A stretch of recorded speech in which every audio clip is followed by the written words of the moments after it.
ಭಾರಿ ಗಲ್ಲಾಪೆಟ್ಟಿಗೆ ಸೂರೆಗೊಂಡ ಕೆಜಿಎಫ್ ಚಿತ್ರದ ಸಹ ನಿರ್ದೇಶಕ ಕೀರ್ತನ್ ನಾಡಗೌಡ ಅವರ 4.5 ವರ್ಷದ ಮಗ ಸೋನಾರ್ಶ್ ನಾಡಗೌಡ ಲಿಫ್ಟ್ ಅಪಘಾತದಲ್ಲಿ ಮರಣಿಸಿದ್ದಾನೆ.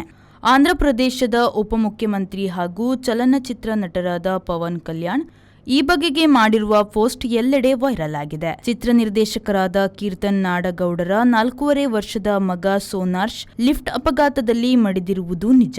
ಇದನ್ನು ತಿಳಿದು ನನ್ನ ಹೃದಯವು ನೀರಾಗಿದೆ. ತೆಲುಗು ಮತ್ತು ಕನ್ನಡ ಸಿನಿಮಾ ಕ್ಷೇತ್ರಗಳಲ್ಲಿ ಕೀರ್ತನ್ ನಾಡಗೌಡ ಮಾಡಿರುವ ಸಾಧನೆಗಳು ಈ ಸಂಗತಿಯಿಂದ ವಿಷಾದಕ್ಕೆ ಜಾರಿದೆ. ಕೀರ್ತನ್ ಗೌಡ ಸಮೃದ್ಧಿ ಪಟೇಲರ ಚಿರಂಜೀವಿ ಸೋನಾರ್ಶ್ ಮರಣವು ದಂಪತಿಯನ್ನು ದುಃಖಕ್ಕೆ ದೂಡಿದ್ದು, ಬೇಗನೆ ಅವರು ಮನೋನೋವಿನಿಂದ ಎದ್ದು ಬರಲಿ ಎಂದು ಪವನ್ ಕಲ್ಯಾಣ್ ಹಾರೈಸಿದ್ದಾರೆ. ಅವರ ಎಕ್ಸ್ಪೋಸ್ಟ್ ತೆಲುಗು ಭಾಷೆಯಲ್ಲಿದೆ. 2 ದಿನದ ಹಿಂದೆ ಲಿಫ್ಟ್ ಸ್ಟ್ರಕ್ ಆಗಿ ಈ ಸಾವಾಗಿದೆ. ಇದರ ಬಗೆಗೆ ಗೊಂದಲವಿತ್ತು. ಪವನ್ ಕಲ್ಯಾಣ್ ಸುದ್ದಿ ಗುಸುಗುಸು ಅಲ್ಲ, ಸತ್ಯ ಎಂದು ಪೋಸ್ಟ್ನಲ್ಲಿ ತಿಳಿಸಿದ್ದಾರೆ.